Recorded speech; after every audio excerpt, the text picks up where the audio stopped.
Hello students.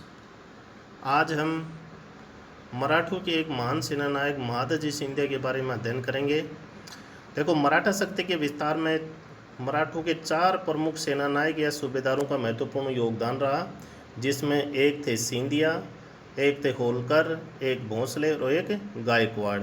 जिसमें एक सिंधिया वंश के ही महादजी सिंधिया का आज हम उसके ऊपर चर्चा करेंगे। 14 जनवरी 1761 ईस्वी के पानीपत के तृतीय युद्ध में महादजी सिंधिया ने भाग लिया था, लेकिन वे किसी तरह से बच निकले। अपनी जागीर में आकर उन्होंने मराठों की खोई हुई प्रतिष्ठा को पुनः प्राप्त करने के लिए अपनी सेना को पाश्चात्य ढंग से प्रशिक्षित किया और एक फ्रांसीसी प्रशिक्षणकर्ता को अपनी सेना का नायक नियुक्त किया और उन्होंने महादजी सिंधिया की सेना को फ्रांसीसी या पाश्चात्य ढंग में प्रशिक्षित किया। अब हम महादजी सिंधिया की उपलब्धियों के बारे में एक एक करके चर्चा करेंगे। पानीपत के तीसरे युद्ध के पश्चात पेशवा बालाजी बाजीराव को इतना आघात लगा कि कुछ ही दिनों बाद में उनकी मृत्यु हो गई। उनकी मृत्यु के पश्चात उनके चचेरे भाई रघुनाथ राव या राघोबा ने पेशवा पद प्राप्त करने के लिए षड्यंत्र प्रारंभ कर दिया, लेकिन महादजी सिंधिया और अन्य सूबेदारों के प्रयास के फलस्वरूप बालाजी बाजीराव के बेटे माधवराव प्रथम को पेशवा बनाया, तो इसमें उन्होंने महत्वपूर्ण सहयोग दिया था। दूसरी इनकी महत्वपूर्ण उपलब्धि थी कि इस समय मुगल बादशाह शाह आलम द्वितीय अंग्रेज़ों का पेंशनकर्ता के रूप में इलाहाबाद में रह रहा था, क्योंकि 1764 के बक्सर के युद्ध में अवध के नवाब शुजाउद्दौला, बंगाल के मीर कासिम और मुगल सम्राट शाह आलम द्वितीय ने गठबंधन किया था अंग्रेज़ों के विरुद्ध, लेकिन वो 1764 के बक्सर के युद्ध में अंग्रेज़ों से पराजित हुए। उसके बाद में अंग्रेज़ों के पेंशनकर्ता के रूप में इलाहाबाद में ही थे। तो महादजी सिंधिया ने अपनी सैनिक प्रतिष्ठा के बल पर और मुगल सम्राट को दिल्ली के पद पर 1772 ईस्वी में पुनः बैठा दिया। क्योंकि इस समय मुगल सम्राट की आर्थिक स्थिति भी काफ़ी दुर्बल थी, राजनीतिक स्थिति भी काफ़ी दुर्बल थी, तो उन्होंने महादजी सिंधिया को अपना वकील ए मुतलक नियुक्त किया, लेकिन महादजी सिंधिया ने वकील ए मुतलक का पद पेशवा को दिया और स्वयं सम्राट का नायब ए मुतलक बना या उपाधि धारण की। अब दिल्ली में प्रतिष्ठा स्थापित करने के पश्चात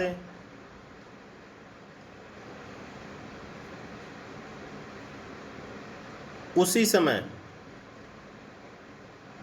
1776 से लेकर 1782 ईस्वी के बीच प्रथम आंग्ल मराठा युद्ध हुआ अंग्रेज़ों और मराठों के बीच, जिसमें महादजी सिंधिया के सहयोग से अन्य मराठा सरदारों ने अंग्रेज़ों को बुरी तरह से शिकस्त दी और 1782 ईस्वी में अंग्रेज़ों और मराठों के बीच एक संधि हुई, जिसको सालबाई की संधि के नाम से जाना जाता है।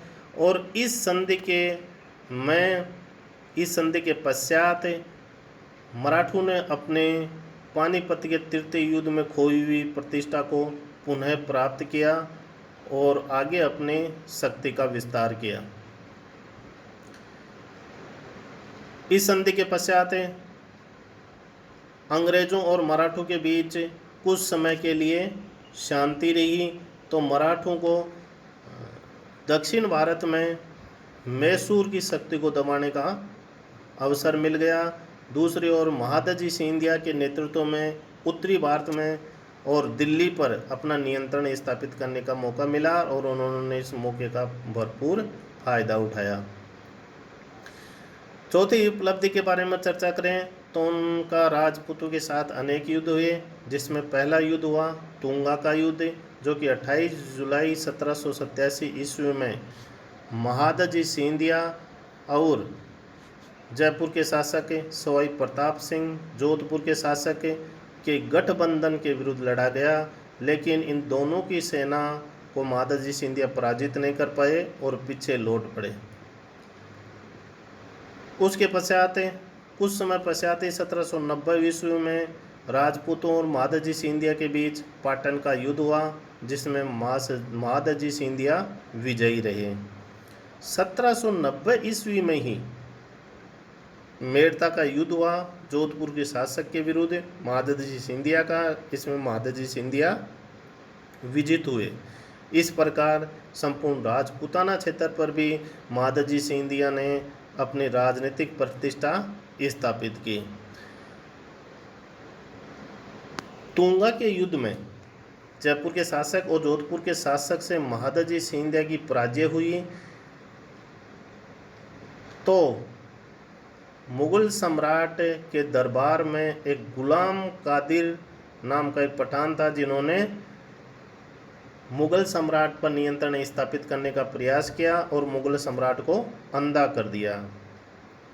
इनके विरुद्ध महादजी सिंधिया ने अभियान किया और गुलाम कादिर को मुगल सम्राट से हटाकर उसको पराजित कर दिया और पुनः मुगल सम्राट पर महादजी सिंधिया ने नियंत्रण स्थापित कर लिया। इस प्रकार संपूर्ण उत्तरी भारत पर महादजी सिंधिया ने मराठों की प्रतिष्ठा को पुनः स्थापित किया।